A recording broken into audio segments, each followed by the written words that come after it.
प्यारे बच्चों, कक्षा 9 प्रश्नावली 6.2 के प्रश्न संख्या 1 से आज हम हल करना शुरू करेंगे। पाठ का नाम तो आपको पता ही है, रेखा एवं कोण। इससे पहले हम एक प्रश्नावली को इसकी हल कर चुके हैं। आज प्रश्नावली 6.2 को करेंगे और आशा करता हूं कि आप अच्छे से इन प्रश्नों को समझ जाएंगे। सबसे पहला प्रश्न है बच्चों, इसमें ये आकृति बनी हुई दिख रही होगी सभी को। आकृति में x और y के मान ज्ञात कीजिए और फिर दर्शाइए कि AB समांतर है CD। पहले तो इस आकृति में आपको x और y लिखा हुआ दिख रहा होगा। ये x लिखा है, ये y लिखा है। ये कोण इसने 50 मार्क करके दिया है, ये 130। पहले तो हमें x और y निकालना है। उसके बाद ये कह रहा है कि ये भी बताओ ये जो AB है वो CD के समांतर है, ये भी दिखाओ। तो बच्चों सबसे पहले हमें जो जानकारी मिली है हम इसमें वो लिख लेते हैं। तो सबसे पहले मैंने अपनी मर्जी से ही इस रेखा को L नाम दिया है। ये चित्र में किताब में नहीं दिया है, लिखा है मैंने रेखा CD तथा L। ये CD रेखा है बच्चों और ये रेखा है L। एक दूसरे को बिंदु O पर प्रतिच्छेद करती है। ये जहां इन्होंने काटा उस बिंदु को हमने लिखा है क्या, O। अब जब दो रेखाएं प्रतिच्छेद करती हैं तो बच्चों शीर्षाभिमुख कोण बनते हैं, आमने सामने वाले कोण, और वो आपस में बराबर होते हैं। तो मैंने लिखा y का मान जो है वो कितना होगा, 130 अंश। y बराबर होगा 130, क्योंकि ये दोनों कोण शीर्षाभिमुख कोण है। ये लिख दिया यहाँ y बराबर 130 अंश, और उसके सामने उसका कारण क्या लिखा, शीर्षाभिमुख कोण। y के बाद अब हमें x का मान निकालना है। अब हमें ज़्यादा चित्र नहीं देखना है, हमें सिर्फ इतना चित्र देखना है, ये इतना जितना आपको अभी दिख रहा है। L एक सीधी रेखा है और उसके एक ही तरफ दो कोण बने हैं, एक है 50 अंश और दूसरा है x। इतना देखो, 50 और x। वही बात मैंने फिर यहाँ लिखी है, 50 अंश तथा x रेखा L के एक ही ओर बने कोण है, और जो कोण एक रेखा के एक ही ओर बने होते हैं उन्हें बोलते हैं हम रैखिक युग्म। अतः ये दोनों कोण रैखिक युग्म का निर्माण करते हैं। तो बच्चों जब रैखिक युग्म बनता है तो रैखिक युग्म में बने कोणों का योग होता है 180 अंश। वो भी लिखा है, रैखिक युग्म में बने कोणों का योग 180 अंश। इसका मतलब 50 और प्लस x बराबर 180 अंश। x का मान जब निकालेंगे तो 50 LHS से RHS में आ जाएगा, घट जाएगा 180 माइनस 50। तो x का मान आया बच्चों 130 अंश। y का मान भी 130 आया है, x का भी 130।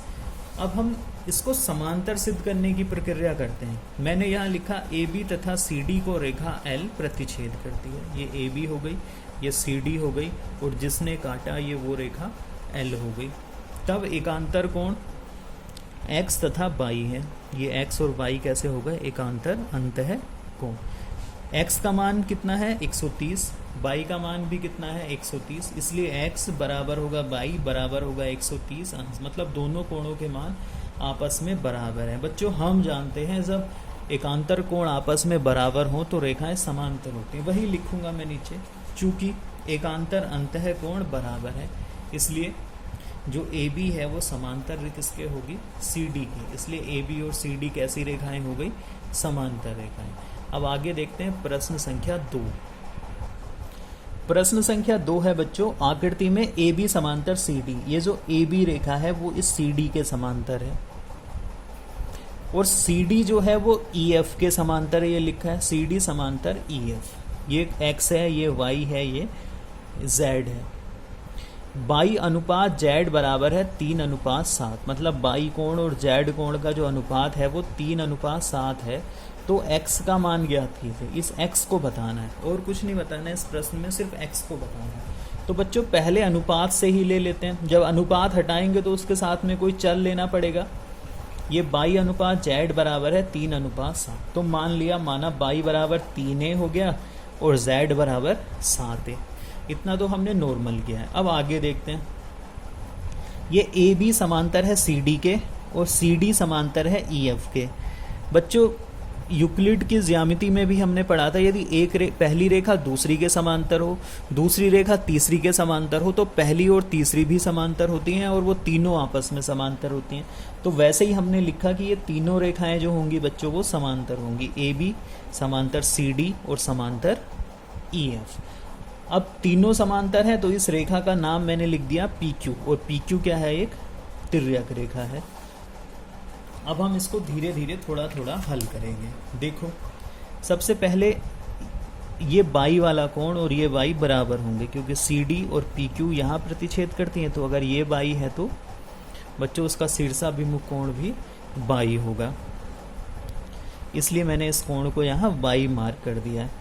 फिर ये लिखा सी डी तथा ई एफ समांतर हैं तथा पी क्यू एक तिर्यक रेखा। बच्चों इतना नीचे वाला अभी हम हल कर रहे हैं, सी डी और ई एफ वाला जितना आपको दिख रहा है, और इसको तिर्यक रेखा बोल रहे हैं। अब बच्चों ये तिर्यक रेखा के एक ही ओर बने कोण है वाई और जेड। ये बाई इसलिए लिखा है क्योंकि इसका ये शीर्षाभिमुख है, अलग से रेड पेन से इसीलिए लिख रखा है। तिर्यक रेखा के एक ही ओर बने अंतः कोणों का योग होता है 180 अंश, मतलब इस बाई और जेड को मिला के कितना आएगा 180। बाई का मान है बच्चों 3 है, तो बाई की जगह 3a लगा लेंगे। जेड का मान है 7 है, तो जेड की जगह 7 है। तो 3a प्लस 7a बराबर 180 अंश। 7a और 3a हो गया 10a, तो 10a जो हो गया वो कितना हो गया 180। तो a हो गया बच्चों 180/10, 10 से 0 कट गया, तो a का मान आया 18। अब a का मान हमने निकाल लिया है। अब बाई का मान निकाल लेंगे, चूंकि बाई बराबर है 3a, तो 3 गुणा 18, 18 तिया 54, बाई का मान आया 54 अंश। अब z का मान निकालना है, z बराबर है 7a, मतलब 7 गुणा 18, तो 18 सत्ते 126 अंश। इस तरह से बाई और z का मान इसमें निकलेगा। अब दूसरी बात हमें बताना है क्या, x का मान। अब यहाँ हमने लिखा चूंकि ए बी समांतर है ई एफ। अब हम सीधे में आ गए, ये ए बी है और ये ई एफ। अब हमने बीच वाली लाइन छोड़ दी है तथा पी क्यू एक तिर्यक रेखा है। बच्चों ये बीच की लाइन अब हमने छोड़ दी है, एक ऊपर वाली ली है और एक नीचे वाली, और तिर्यक रेखा। तो x जो है वो z के बराबर होगा। क्यों होगा, ये जो है एकांतर अंतः कोण है, ये x इधर है और ये z दूसरी तरफ है, तो x बराबर होगा z। तो x का मान कितना हो जाएगा, जितना मान z का है, तो x बराबर 126। बच्चों यही मान हमें निकालना था, x का मान। इस तरह से दूसरा प्रश्न भी आप समझ गए होंगे। अब देखते हैं तीसरा प्रश्न। बच्चों तीसरे प्रश्न में कह रहा है, आकृति में यदि ए बी समांतर सी डी, ये ए बी रेखा और ये सी डी रेखा समांतर है, ई एफ लंब है सी डी। ये जो ई एफ है ना, ई एफ ये वाली रेखा जिस पे मैं अंगूठा चला रहा हूँ, ये रेखा इस सी डी रेखा पे लंब है, और साथ में इसने कहा कोण जी ई डी, जी ई डी ये पूरा कोण 126 अंश का है। तो एक तो बताना है ए जी ई, ये ए जी ई कोण कितना होगा। दूसरा बताना है जी ई एफ, जी ई एफ ये बताना है, और फिर तीसरा बताना है एफ जी ई, एफ जी ई। इन तीनों कोणों को हमें ज्ञात करना। चलिए देखते हैं। सबसे पहले जो इसने हमें दिया है वो लिख लिया हमने। क्या क्या लिखा, ए बी समांतर सी डी, ये ए बी समांतर सी डी। ई एफ लंब सी डी, ये ई एफ सी डी पे लंब है। साथ में इसने दिया था कोण जी ई डी बराबर 126, तो जी ई डी ब्लैक कलर से मार्क करके चित्र में उस पर लिख दिया है 126। अब ये बताना है, ए जी ई बताना है, जी ई एफ बताना है और एफ ई जी बताना है। बच्चों इसके लिए सबसे पहले हम ए जी ई निकालते हैं। तो मैं केवल इतना चित्र देखूंगा, इतना। एक रेखा ये मानेंगे और एक रेखा ये मानेंगे। इस बीच वाली रेखा को नहीं देखना है, सिर्फ जितना भी आपको दिख रहा है उतना देखना है।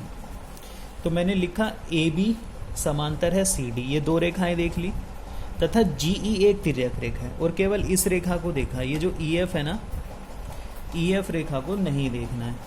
बच्चों ये दो समांतर रेखाएं हो गई, ये तिर्यक रेखा हो गई, तो जितना कोण ये होगा उतना ही कोण ये होगा। क्यों होगा, एकांतर अंतः कोण है। तो फिर हमने लिख दिया ए जी ई, ए जी ई ये वाला कोण जिसमें ग्रीन कलर लगा है, बराबर होगा जी ई डी। ये बीच की लाइन को नेग्लेक्ट करेंगे, इसको नहीं देखना है। क्यों होगा, एकांतर अंतः कोण आपस में बराबर होते हैं। तो जी ई डी का मान 126 लगा दिया, तो ए जी ई बराबर आ गया 126 अंश। पहला कोण हमने निकाल दिया। उसके बाद हमें निकालना है दूसरा कोण एफ जी ई। बच्चों सिर्फ अब इतना देखो जितना ये दिख रहा है, ये एक सीधी रेखा हो गई, उस पे एक ये किरण दूसरी मिल गई, तो ये वाला कोण और ये वाला कोण, ये वाला और ये वाला दोनों मिलके बनाते हैं रैखिक युग्म। मैंने लिख दिया, चूंकि AGE तथा FGE एक रैखिक युग्म का निर्माण करते हैं। उसके बाद अभी को पता है मैं क्या लिखूंगा, रैखिक युग्म में बने कोणों का योग बराबर 180 अंश। दोनों कोणों को लिख दिया हमने, AGE plus FGE, AGE plus FGE, दोनों का योग कितना हो गया फिर 180 अंश। AGE का मान हमारे पास में है 126 अंश प्लस FGE बराबर 180। FGE का मान निकालने के लिए 180 में से 126 हम घटा लेंगे, तो FGE जो है वो आ जाएगा 54 अंश। FGE मतलब ये वाला कोण 54 अंश आ गया। अब एक और बचा है सिर्फ इतना, ये वाला, ये कितना होगा, तो देखो इसके लिए जो ये FEF है वो लंब है CD पर, लंब का मतलब 90 अंश, तो ये जो FED कोण होगा वो कितना होगा 90 अंश होगा। अब बच्चों हमने क्या किया कि ये जो GED कोण है ना, GED ये वाला 126 है जिसका मान, ये दो कोणों से मिलके बना है। एक तो है इसमें GEF मतलब ये इतना, प्लस FED इतना 90, तो दो इसमें GED बराबर हमने लिखा, GED का मान तो लिखा 126 क्योंकि इसने दिया ही है, GEF हमें निकालना है और FED का मान 90 किस लिए, क्योंकि ये यहाँ लंब है। अब इसको जब हम हल करेंगे तो ये 90 इधर आके घट जाएगा, तो GEF बराबर हो गया 126 माइनस 90। अब जब 126 में से 90 को घटाएंगे तो कितना आएगा 36 अंश। तो ये वाला जो कोण आया बच्चों ये आया 36 अंश। इस तरह से हम इसमें तीनों कोण निकाल लेंगे। एक कोण हमने ये निकाला, एक ये निकाला और एक लास्ट में ये निकाला। इस तरह से तीसरा प्रश्न इसमें हल होगा। अब चौथा प्रश्न देखते हैं बच्चों। चौथे प्रश्न में कह रहा है आकृति में यदि PQ, ये PQ रेखा है, समांतर है ST, इस ST रेखा के, और PQR ये कोण है 110 अंश, और कोण RST ये कोण है 130 अंश। तो हमें QRS बताना है, जो गड्ढे में को बना हुआ कोण है QRS, इस कोण को बताना है ये कितना होगा। तो इस कोण के लिए बच्चों सबसे पहले जो इसने हमें दिया है हमने वो लिख दिया है। इसने कहा PQ समांतर ST लिख दिया, कोण PQR बराबर 110 अंश, PQR 110 वो भी लिख दिया, और कोण RST 130 है वो भी लिख दिया। अब हमने क्या करना है, हम एक रेखा खींच लेंगे AB जो कि R से होके जाएगी और PQ पे क्या होगी समांतर होगी। तो मैंने रचना की है, इसमें लिखा है क्या, AB समांतर PQ खींचते हैं, AB समांतर PQ खींचते हैं जो कि बिंदु R से गुजरती है। मतलब ये जो रेखाएं हैं ये दोनों समांतर हैं और बिंदु R से AB गुजरती है। अब हम इसको हल करना स्टार्ट करते हैं। अब देखो चूंकि PQ और AB क्या है समांतर, ये ऊपर का भी नहीं देखना है, सिर्फ इतना देखना है PQ और AB को। PQ और AB हो गई समांतर और ये हो गई ऐसे तिर्यक रेखा, ऐसे इसने काटा, चाहे तो इसको भी थोड़ा डोटेड ऊपर को बना लो, और QR हो गई एक तिर्यक रेखा। बच्चों जब तिर्यक रेखा है तो तिर्यक रेखा के एक ही ओर बने अंतः कोणों का योग 180 अंश होता है। मतलब 110 अंश ये वाला और प्लस ये वाला, इन दोनों को मिला के आएगा 180। तो लिख दिया कोण PQR प्लस कोण ARQ ये वाला कोण, इन दोनों को मिला के हो गया 180। क्यों हो गया, तिर्यक रेखा के एक ही ओर बने कोण है। PQR की जगह हमने लगाया 110 अंश और ARQ रहा ऐसे ही बराबर 180। जब ARQ का मान निकालेंगे तो 110 उधर जाके घट जाएगा, तो 180 माइनस 110, तो ARQ आ गया बच्चों 70 अंश। मतलब ये वाला जो कोण है ये आया 70 अंश।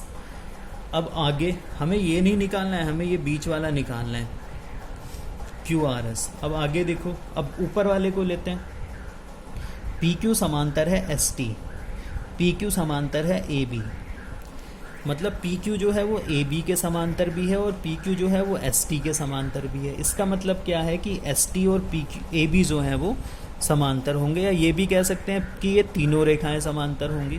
तो हमने लिख दिया है क्या, ए बी समांतर एस टी। ये जो ए बी रेखा है वो एस टी के क्या है, समांतर है। और ये जो एस आर है वो एक तिर्यक रेखा की तरह से हमने इसको लिया इस बार। जब तिर्यक रेखा लिया तो जितना कोण आर एस टी होगा, जितना कोण ये होगा फिर उतना ही कोण ये भी होगा पूरा, यहाँ से लेके यहाँ तक लिख दिया हमने। आर एस टी बराबर होगा ए आर एस। तो आर एस टी तो 130 है, तो ए आर एस भी कितना आ गया फिर बच्चों, 130 अंश। मतलब ये जो पूरा कोण है वो 130 है। इधर 70 निकाल लो तो ऊपर आप समझ गए कितना बचा होगा। देखो यहाँ करते हैं उसको आगे हल। क्योंकि ए आर एस जो है वो दो कोणों से मिलके बना है। ए आर एस, ये जो कोण है वो दो कोणों से मिलके बना है। एक है ए आर क्यू और दूसरा है क्यू आर एस। तो लिख दिया A R Q plus Q R S. A R S की जगह 130 लगाया, ए आर क्यू की जगह 70 लगाया, प्लस क्यू आर एस ऐसे। क्यू आर एस बच्चों हमें निकालना है, तो 130 में से 170 को घटा लेंगे, तो क्यू आर एस आ गया 60 अंश। बस इतना ही हमें इस प्रश्न में निकालना था। तो ये जो कोण है बच्चों ये हो गया 60 अंश। अब अगला प्रश्न देखते हैं आखिरी। इस प्रश्न में कह रहा है कि आकृति में ए बी जो है वो सी डी रेखा के समांतर है। ए बी समांतर है सी डी, और कोण A P Q, A P Q ये जो है ये 50 अंश है, और कोण पी आर डी ये 127 अंश है। तो हमें एक्स और बाई का मान बताना है। तो हम ऐसे ही लिख लेंगे जैसा जैसा इसने हमें दिया है। तो हमने लिख लिया ए बी समांतर सी डी, ये ए बी जो है वो सी डी के समांतर हो गई, और जो कोण दिया था वो ये 50 लिख दिया, और ये 127, और एक्स और वाई बराबर क्वेश्चन में। अब हम क्या करेंगे बच्चों, अब हम सिर्फ इतना चित्र देखेंगे। ये जो बीच वाली लाइन है ना, इसको हम छिपा लेंगे, सिर्फ इतना देखेंगे। तो ये दो समांतर रेखा हो जाएंगी और ये एक तिरछी रेखा हो जाएगी जिसने इसको काटा है। तो वैसे ही मैंने लिखा ए बी समांतर है सी डी के। ये बीच वाली लाइन को हमने छिपा लिया है, इसको, ये जो लाइन है इसको हमने छिपा दिया है। अब लिखा ए बी समांतर सी डी, और पी क्यू क्या है, एक तिर्यक रेखा। तो बच्चों ये 50 अंश और ये एक्स, ये कहलाएंगे एकांतर अंतःकोण। एक ऊपर इधर की तरफ है तो दूसरा नीचे दूसरी तरफ है। तो लिखा x बराबर होगा 50 अंश। क्यों होगा, क्योंकि ये एकांतर अंतःकोण है। तो x का मान निकल गया 50 अंश। अब हमें बाई भी निकालना है, तो बाई निकालने के लिए हम इस बार इस रेखा को छिपा लेते हैं। अब मैंने लिखा ए बी समांतर है सी डी, ये ए बी और सी डी क्या हो गया, समांतर। और ये जो पी क्यू रेखा है ये वाली, वो हो गई इस बार तिर्यक रेखा, क्योंकि वो भी तो काट ही रही है ना। तो कोण ए पी आर बराबर कोण पी आर डी। अब ए पी आर तो बच्चों दो कोणों से मिलके बना है। एक का नाम है क्या, ए पी क्यू, और दूसरे का नाम है क्यू पी आर बराबर पी आर डी। मान लगाएंगे, ए पी क्यू का मान है 50 और क्यू पी आर उसका मान है बाई बराबर 127। तो बाई का मान हमने यहाँ से निकाल लिया 127 माइनस 50, तो वो घटा के आया कितना बच्चों, 77। इस तरह से हमने x का मान निकाला वो है 50 और बाई का मान निकाला वो है 77। लिखा हुआ देख के समझ गए होंगे। प्रश्न संख्या 6 को बच्चों होमवर्क में हल करना। एक ही प्रश्न मैंने आपके लिए छोड़ा है, बाकी इस प्रश्नावली, इस पाठ का हम अगला वीडियो जल्दी ही आपके लिए बनाएंगे। धन्यवाद बच्चों।